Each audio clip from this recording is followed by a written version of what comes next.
Hello guys, welcome back to my YouTube channel Achus creations. അപ്പോൾ എല്ലാവർക്കും എൻ്റെ ചാനലിലോട്ട് വീണ്ടും സ്വാഗതം കേട്ടോ.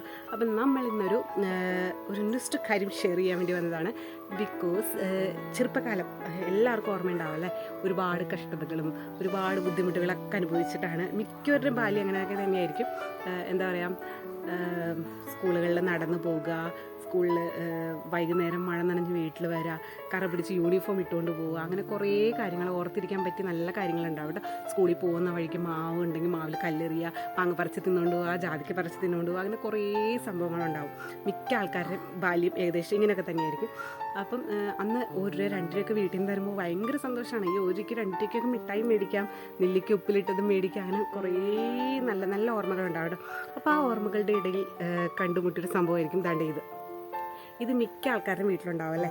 ഈ ചെടി എന്താണെന്ന് വെച്ച് കഴിഞ്ഞാൽ, നമ്മൾ അന്ന് കുഞ്ഞായിരുന്നപ്പോൾ സ്ലേറ്റ് മായ്ക്കുവാൻ ഉപയോഗിച്ചുകൊണ്ടിരുന്നതാണ്. സ്ലേറ്റ് മായ്ക്കാൻ വേണ്ടി ഇതിൻ്റെ തണ്ട് നമ്മൾ ഇങ്ങനെ മുറിച്ചുകൊണ്ട് വരും. തണ്ട് ഏകദേശം ഇങ്ങനെ എടുത്ത് ഇങ്ങനെ കുറേ പീസുകളാക്കി ബോക്സിൽ അടുക്കി വെച്ചുകൊണ്ട് വരും കേട്ടോ. ഈ ബോക്സിൽ അടുക്കി വെച്ചിട്ട് ഇത് ബോക്സിൽ ഇങ്ങനെ കൊണ്ടുവരുമ്പോൾ തന്നെ ഇത് കൊണ്ടുവരാത്ത പിള്ളേരുണ്ടാവുമല്ലോ. അപ്പോൾ എല്ലാവരും ചോദിക്കും, ഓർണം താടി എന്ന് പറഞ്ഞിട്ട് കൂടെ പുറകെ നടക്കുമായിരുന്നു കേട്ടോ. അപ്പോൾ ഇങ്ങനെ പീസാക്കി നമ്മൾ ബോക്സിൽ അടുക്കി വെച്ച് കൊണ്ടുപോകും.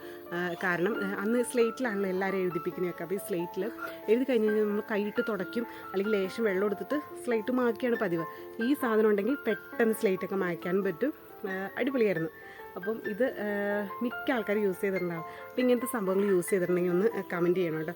പിന്നെ ഇത് സ്ലേറ്റ് മായ്ക്കാൻ മാത്രമല്ല, സ്ലേറ്റ് മായ്ച്ചതിന് ശേഷം നമ്മളൊക്കെ യൂസ് ചെയ്തുകൊണ്ടിരുന്ന സ്ലേറ്റ് മായ്ക്ക് ആരെഴുതണം മെഡിച്ചായിരുന്നു പഠിക്കാനൊക്കെ. അപ്പം സ്ലേറ്റ് മായ്ച്ചതിന് ശേഷം ഇതിൻ്റെ ഈ തണ്ട് നമ്മളിങ്ങനെ എടുത്തിട്ട് ഇങ്ങനെ കയ്യിൽ വെച്ചിട്ട് ഇങ്ങനെ പിച്ച് ഇതിൻ്റെ നീര് കളയും. കാണിച്ചു തരാവേ.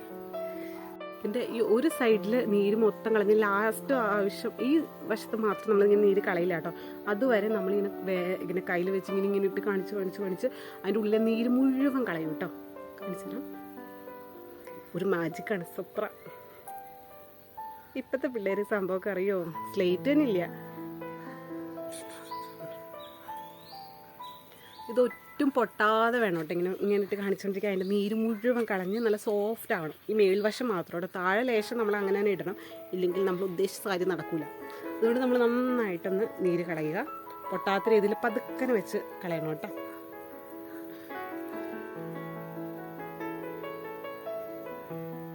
ഏകദേശം നമ്മുടെ നീരൊക്കെ പോയിട്ടുണ്ട്. ഇത് നമ്മളിങ്ങനെ പതുക്കനെ ഇതിങ്ങനെ കളയണം. എന്നിട്ട് നമ്മൾ എന്താ വേണ്ടതെന്ന് അറിയാം, ഇത് വീർപ്പിച്ചിട്ട് ഇങ്ങനെ ഞെക്കി പിടിക്കും. അപ്പോൾ ഇത് ഏകദേശം വീർത്തിരിക്കാന്നിട്ട് പൊട്ടിക്കും. ഇതായിരുന്നു ചെറുപ്പത്തിലെ ഏറ്റവും വലിയ ഇത്. അപ്പം ഇങ്ങനത്തെ ചെറിയ തണ്ടുകൾ കിട്ടിക്കഴിഞ്ഞാൽ ഇഷ്ടപ്പെടില്ല. വലിയ തണ്ടുകളുണ്ടെങ്കിൽ നല്ല ടക്ക് ടക്ക് എന്ന് ഓരോ ഒച്ചയൊക്കെ കേൾക്കും. അപ്പോൾ അതിനു വേണ്ടി കൂട്ടുകാരെ പുറകെ നടന്ന് ഒരുപാട് നല്ല നല്ല ഓർമ്മകളൊക്കെ ഉണ്ട് കേട്ടോ.